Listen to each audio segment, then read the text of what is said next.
Hello students, welcome to R H chemistry. ಮೊದಲನೇದಾಗಿ ಹೇಳಿಬಿಡ್ತೀನಿ, ಈ ಒಂದು ವಿಡಿಯೋ ಯಾರಿಗೆ ಅಂತ ಅಂದರೆ, ಯಾರ್ಯಾರು ಇಲ್ಲಿಯವರೆಗೆ KEA ಅಂಡರ್ KCET ಅಪ್ಲಿಕೇಶನ್ ಫಾರ್ಮನ್ನು ಯಾರು ಫಿಲ್ ಮಾಡಿಲ್ಲ ಅಂಥವರಿಗೆ ಮಾತ್ರ ಈ ವಿಡಿಯೋ. ಯಾಕಂದರೆ ಬಹಳ ಜನ ವಿದ್ಯಾರ್ಥಿಗಳು ಕನ್ಫ್ಯೂಸ್ ಮಾಡ್ಕೊಳ್ತಾ ಇದ್ದಾರೆ. ಸೊ ನಾವು ಮತ್ತೆ ರಿಜಿಸ್ಟ್ರೇಷನ್ ಮಾಡ್ಕೊಳ್ಬೇಕಾ? ಆಲ್ರೆಡಿ KCET ಬರೆದಿದ್ದೀವಿ, ಆಲ್ರೆಡಿ KEA ಅಪ್ಲಿಕೇಶನ್ ಫಾರ್ಮ್ ಬರೆದಿದ್ದೀವಿ, ಫಿಲ್ ಮಾಡಿದ್ದೀವಿ. ನಾನು ಹೇಳೋದನ್ನು ಕ್ಲಿಯರ್ ಕಟ್ಟಾಗಿ ಅರ್ಥ ಮಾಡ್ಕೊಳ್ಳಿ. ಯಾರು ಈ ಹಿಂದೆ 600 ರೂಪಾಯಿಯನ್ನು ಫಿಲ್ ಮಾಡಿಬಿಟ್ಟು KEA ಅಪ್ಲಿಕೇಶನ್ ಫಾರ್ಮನ್ನು ಫಿಲ್ ಮಾಡಿದ್ದೀರಿ. KEA ಅಪ್ಲಿಕೇಶನ್ ಫಾರ್ಮ್ ಅಂದರೆ ಹೇಗಿರುತ್ತೆ? ನೀಟಿಗೆ ಒಂದು ಸೆಂಟ್ರಲ್ ಅಪ್ಲಿಕೇಶನ್ ಫಾರ್ಮನ್ನು ನೀವು ಫಿಲ್ ಮಾಡಿದ್ದೀರಿ, KEA ಅಪ್ಲಿಕೇಶನ್ ಫಾರ್ಮನ್ನು ಫಿಲ್ ಮಾಡಿದ್ದೀರಿ. 95% of the students have filled this KEA application form. ಅವರಿಗೆ ಇದು ಅಪ್ಲೈ ಆಗೋದಿಲ್ಲ. ನೀವು ಆವಾಗ ಅಪ್ಲಿಕೇಶನ್ ಫಾರ್ಮ್ ಫಿಲ್ ಮಾಡಬೇಕಾದ್ರೆ ಸ್ಯಾಟ್ಸ್ ನಂಬರ್ನ ಯೂಸ್ ಮಾಡಿದ್ರಿ, ನೆನಪಿದೆಯಾ? ಸ್ವಲ್ಪ ನಿಮ್ಮ ಮೆಮೊರಿ ಪವರ್ನ ಪರೀಕ್ಷೆ ಮಾಡಿಕೊಳ್ಳಿ. ಸ್ಯಾಟ್ಸ್ ನಂಬರ್ ಪ್ರಾಬ್ಲಮ್ ಆಗಿತ್ತು, ಸ್ಯಾಟ್ಸ್ ನಂಬರ್ ಫಿಲ್ ಮಾಡೋದಕ್ಕೆ ಹೋಗಿದ್ರಿ, ಸೊ ಫೋಟೋ ಅಪ್ಲೋಡ್ ಮಾಡಿದ್ರಿ, ಸ್ಟಡಿ ಡೀಟೇಲ್ಸ್ ಅಪ್ಲೋಡ್ ಮಾಡಿದ್ರಿ, ಆಟೋಮೆಟಿಕಲಿ ಒಂದಷ್ಟು ಡೀಟೇಲ್ಸ್ ಫೆಚ್ ಆಯಿತು, ಒಂದಷ್ಟು ಆಗಲಿಲ್ಲ. ಈ ಫ್ಲ್ಯಾಶ್ ಬ್ಯಾಕನ್ನು ನೆನಪು ಮಾಡ್ಕೊಳ್ಳಿ. ಈ ಎಲ್ಲ ಫ್ಲ್ಯಾಶ್ ಬ್ಯಾಕ್ ಥ್ರೂ ನೀವು ಆಲ್ರೆಡಿ ನಿಮ್ಮ ಜರ್ನಿಯನ್ನು ಮಾಡಿದರೆ ಇದು ನಿಮಗಲ್ಲ. ಇದು ಯಾರಿಗೆ ಅಂದರೆ ಯಾವ ವಿದ್ಯಾರ್ಥಿಗಳು ನೀಟಿಗೋಸ್ಕರ ವೇಟ್ ಮಾಡ್ತಾ ಇದ್ದು ನೀಟ್ ಎಕ್ಸಾಮಿನೇಷನನ್ನು ಬರೆದುಬಿಟ್ರು, ಆದ ಮೇಲೆ KEA ಅಪ್ಲಿಕೇಶನ್ ಫಾರ್ಮನ್ನು ಕಂಪಲ್ಸರಿಯಾಗಿ ಆ್ಯಸ್ ಅ ಕೌನ್ಸಿಲಿಂಗ್ ರಿಜಿಸ್ಟ್ರೇಷನ್. ನೀವು KCET ಎಕ್ಸಾಮಿನೇಷನ್ ಬರೆಯೋದು ಕಂಪಲ್ಸರಿ ಅಲ್ಲ, ಬಟ್ KEA ಅವರ ಅಪ್ಲಿಕೇಶನ್ ಫಾರ್ಮನ್ನು ಫಿಲ್ ಮಾಡೋದು ಕಂಪಲ್ಸರಿ ಆಗಿತ್ತು. Because that is nothing but counselling registration ಆಗಿತ್ತು. ಅಂತಹ ಒಂದು ಅಪ್ಲಿಕೇಶನ್ ಫಾರ್ಮನ್ನು ಯಾರು ಫಿಲ್ ಮಾಡಿಲ್ಲ.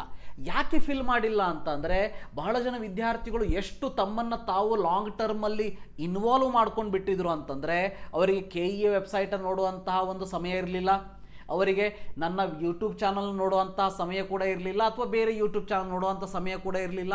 ಇಂಥ ಸಂದರ್ಭದಲ್ಲಿ ನೀಟಿಗೋಸ್ಕರ ಕಾನ್ಸಂಟ್ರೇಷನ್ ಕೊಟ್ಟು ನೀಟ್ ಎಕ್ಸಾಮ್ ಮುಗಿದ ಮೇಲೆ ಯಾರೋ ಕಿವಿಯಲ್ಲಿ ಹೇಳಿರ್ತಾರೆ ಕಂಪಲ್ಸರಿ ಆಗಿತ್ತು, ಫಿಲ್ ಮಾಡಿಲ್ವಾ ನೀವು ಅಂಥೇಳಿ. ಅಂತಹ ವಿದ್ಯಾರ್ಥಿಗಳಿಗಾಗಿ ಮಾತ್ರ ಇದು. ಸೊ ಆಲ್ರೆಡಿ ಸಾಕಷ್ಟು ಬಾರಿ ಅರ್ಜಿ ಸಲ್ಲಿಸೋದಕ್ಕೆ ಅವಕಾಶ ನೀಡಲಾಗಿತ್ತು, ಅದನ್ನು ಮಾಡಿಕೊಂಡಿಲ್ಲ. ಅದಾದ ಮೇಲೆ ಮತ್ತೆ ಪೇರೆಂಟ್ಸ್ ವಿದ್ಯಾರ್ಥಿಗಳು ಹೋಗಿ ಕೇಳ್ಕೊಂಡಿದ್ದಾರೆ. ಅಂತಹ ರೀಸನ್ನಿಗೋಸ್ಕರ ವಿದ್ಯಾರ್ಥಿಗಳಿಗೆ ಒಂದು ಕೊನೆಯ ಚಾನ್ಸನ್ನು ಕೊಟ್ಟಿರುವಂಥದ್ದು.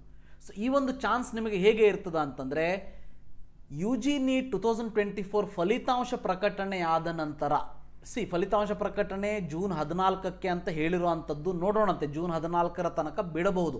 ಓಕೆ, ಸೊ ಜೂನ್ 14ರ ತನಕ ನಿಮಗೆ ಬಿಟ್ಟರು ಅಂದರೆ, ಅದಾದ ಮೇಲೆ KEಯಲ್ಲಿ ಒಂದು ಲಿಂಕನ್ನು ಕೊಡ್ತಾರೆ. 3 ದಿನ ಟೈಮನ್ನು ಕೊಡ್ತೀನಿ ಅಂತ ಹೇಳಿದ್ದಾರೆ.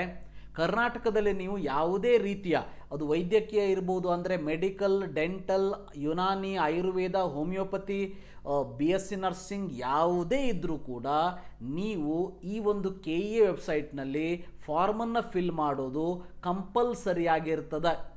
ಸೊ ಇಷ್ಟು ಹೇಳಿದರೂ ವಿದ್ಯಾರ್ಥಿಗಳು ವಿಡಿಯೋವನ್ನು ಕಂಪ್ಲೀಟಾಗಿ ನೋಡೋದಿಲ್ಲ, ಅಥವಾ ಇದರ ಬಗ್ಗೆ ಇನ್ಫಾರ್ಮೇಷನ್ನೇ ಗೊತ್ತಿರೋದಿಲ್ಲ. ನೀಟ್ ಎಕ್ಸಾಮನ್ನು ಬರೀತಾರೆ, ಬರೆದ ಮೇಲೆ ತಮ್ಮದೇ ಆದ ಲೋಕಕ್ಕೆ ಹೋಗಿಬಿಡ್ತಾರೆ, ಯಾರಿಗೂ ಕೈಗೂ ಸಿಗೋದೇ ಇಲ್ಲ.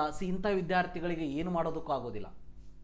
ಬಟ್ ಕೆಲವು ವಿದ್ಯಾರ್ಥಿಗಳಿಗೆ ಜೆನ್ಯೂನ್ ಆಗಿ ನೀಟ್ ಪ್ರಿಪ್ರೇಷನಲ್ಲಿ ಇಷ್ಟು ಇನ್ವಾಲ್ವ್ ಆಗಿಬಿಟ್ಟಿದ್ರು ಅಂದರೆ ಫಾರ್ಮ್ ಫಿಲ್ ಮಾಡೋದಕ್ಕೆ ಸಾಧ್ಯ ಆಗಿರಲಿಲ್ಲ. ಅಂತಹ ವಿದ್ಯಾರ್ಥಿಗಳಿಗೆ ಕೊನೆಯ ಅವಕಾಶವನ್ನು ರಿಜಿಸ್ಟ್ರೇಷನ್ ಮಾಡ್ಕೊಳ್ಳೋದಕ್ಕೆ ಬಿಟ್ಟಿರುವಂಥದ್ದು. ಮತ್ತೊಮ್ಮೆ ಸಾರಿ ಹೇಳ್ತೀನಿ, ಈ ಒಂದು ರಿಜಿಸ್ಟ್ರೇಷನ್ ಆಲ್ರೆಡಿ ಫೀಸನ್ನು ಪೇ ಮಾಡಿ ಅಪ್ಲಿಕೇಶನ್ ಫಾರ್ಮನ್ನು ಫಿಲ್ ಮಾಡಿದಂತಹ ವಿದ್ಯಾರ್ಥಿಗಳು ಮಾಡುವಂತಹ ಅವಶ್ಯಕತೆ ಇಲ್ಲ, ಮಾಡೋದಕ್ಕೆ ಬರೋದು ಇಲ್ಲ. ರೈಟ್? ಸೊ ನಿಮ್ಮದೇನಾದರೂ ಮಿಸ್ಟೇಕ್ ಇದ್ದರೂ ಸರ್ ನಾನು ಇನ್ನೊಂದು ಫಾರ್ಮ್ ಹಾಕ್ತೀನಿ, ಮಾಡೋದಕ್ಕೆ ಹೋಗಬೇಡಿ, ಇಡೀ ಅಪ್ಲಿಕೇಶನ್ ಫಾರ್ಮ್ ಕ್ಯಾನ್ಸಲ್ ಆಗ್ತದೆ. ಸೊ ಅಂಥ ಯಾವುದೇ ಕೆಲಸವನ್ನು ಮಾಡೋದಕ್ಕೆ ಹೋಗಬೇಡಿ. ನಿಮ್ಮ ಹತ್ರ KEA ಅಪ್ಲಿಕೇಶನ್ ಇತ್ತು, KCET ಎಕ್ಸಾಮಿನೇಷನ್ ಬರೆದಿದ್ದೀರಿ, ಅಥವಾ ಬರೀದೇನೆ ಇರ್ಬೋದು, ಬಟ್ KEA ಅಪ್ಲಿಕೇಶನ್ ಫಾರ್ಮ್ ಇದ್ದರೆ ಆಯಿತು. ಈ ಒಂದು ಅಪ್ಲಿಕೇಶನ್ ಮತ್ತೆ ಫಿಲ್ ಮಾಡುವಂಥ ಅವಶ್ಯಕತೆ ಇಲ್ಲ. ಓಕೆ, ಈಗ ನಾನು ಇಂಪಾರ್ಟೆಂಟಾಗಿ ಹೇಳ್ತಾ ಇರುವಂಥದ್ದು, ಈ ಒಂದು 3 ದಿವಸ ಏನು ಟೈಮ್ ಕೊಡ್ತಾರೆ, ಈ ಒಂದು 3 ದಿವಸ ನೀವು ನಿಮ್ಮ ಸೈಬರ್ ಕೆಫೆದವ್ರನ್ನ ನಂಬಿಟ್ಟು, ಸೈಬರ್ದವ್ರನ್ನ, ಆನ್ಲೈನ್ ಸೆಂಟರ್ದವ್ರನ್ನ ನಂಬಿಟ್ಟು ನಿಮ್ಮ ಜೀವನವನ್ನು ಹಾಳು ಮಾಡ್ಕೊಳ್ಳೋದಕ್ಕೆ ಹೋಗಬೇಡಿ. ನಾನು ಹೆದರಿಸ್ತಾ ಇದ್ದೀನಿ ಅಂತ ನೀವು ತಿಳ್ಕೊಂಡ್ರೂ ಅಡ್ಡಿಲ್ಲ, ಯಾಕಂದರೆ ನಿಮ್ಮ future is very important for me. Right? So for complete guidance from application form ಹಾಕೋದ್ರಿಂದ ಅಡ್ಮಿಷನ್ವರೆಗೂ 8277448606 ನನ್ನ ನಂಬರ್ ಇದೆ. ಇದಕ್ಕೆ ವಾಟ್ಸಪ್ ಮೆಸೇಜ್ ಮಾಡಿ, ಕಾಲ್ ಮಾಡೋದಕ್ಕೆ ಹೋಗಬೇಡಿ, ವಾಟ್ಸಪ್ ಮೆಸೇಜ್ ಮಾಡಿ. ಅಟ್ಲೀಸ್ಟ್ ನಿಮ್ಮ ಸ್ಕೋರನ್ನು ಮೆಸೇಜ್ ಮಾಡಿ, KEA ಅಪ್ಲಿಕೇಶನ್ ನಾನು ಫಿಲ್ ಮಾಡಿಲ್ಲ ಅಂತ ಮೆಸೇಜ್ ಮಾಡಿ. ಸೊ ನಾನು 31 ಮೇದೊಳಗೆ ನೀವೇನಾದರೂ ಜಾಯಿನ್ ಆದರೆ ಆಫರ್ ಪ್ರೈಸಲ್ಲಿ ನಿಮಗೆ ಸಾರಥಿ ಪ್ಲಸ್ ಬ್ಯಾಚನ್ನು ಕೊಡ್ತಾ ಇದ್ದೀನಿ. ಆ ಸಾರಥಿ ಪ್ಲಸ್ಸಲ್ಲಿ ಜಾಯಿನ್ ಆದರೆ ಕಂಪ್ಲೀಟ್ ಅಪ್ಲಿಕೇಶನ್ನಿಂದ ಅಡ್ಮಿಷನ್ವರೆಗೂ ನಾವೇ ಮಾಡ್ತೀವಿ. ಓಕೆ, ನೀವು ಯಾವುದರ ಬಗ್ಗೆನೂ ತಲೆ ಕೆಡಿಸ್ಕೊಳ್ಳೋ ಅಂಥ ಅವಶ್ಯಕತೆ ಇಲ್ಲ, ರೈಟ್?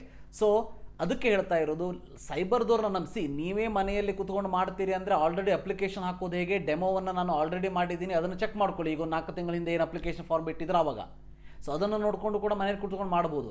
ಬಟ್ ಬೇರೆ ಯಾರ್ದೋ ಮೇಲೆ ನಿಮ್ಮ ಜವಾಬ್ದಾರಿಯನ್ನು ಬಿಟ್ಟು ಯಾಕಂದರೆ ಈ 3 ದಿನ ಟೈಮ್ ಕೊಟ್ಟ ಮೇಲೆ ಮತ್ತೆ ಎಡಿಟ್ ಮಾಡೋದಕ್ಕೆ ಅವಕಾಶ ಕೊಡೋದಿಲ್ಲ KE ಅವರು, 100% ಕೊಡೋದಿಲ್ಲ.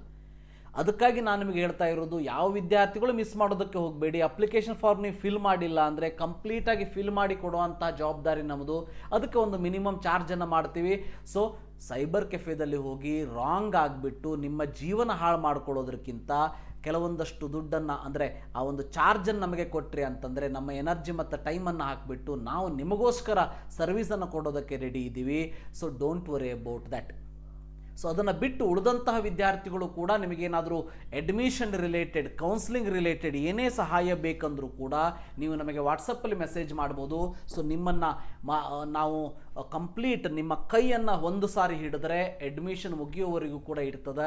ಅಷ್ಟೇ, ನಮ್ಮ ಜೊತೆ ಸೇರಿಕೊಂಡಾಗ ಸ್ವಲ್ಪ ಪೇಷನ್ಸ್ ಇರಬೇಕು, ಆ ತಾಳ್ಮೆ ಇರಬೇಕು. ಆ ತಾಳ್ಮೆಯನ್ನು ನಾವು ಕಲಿಸ್ತೀವಿ, ಅದರ ಬಗ್ಗೆ ವರಿ ಮಾಡ್ಕೊಳ್ಳೋದಕ್ಕೆ ಹೋಗಬೇಡಿ.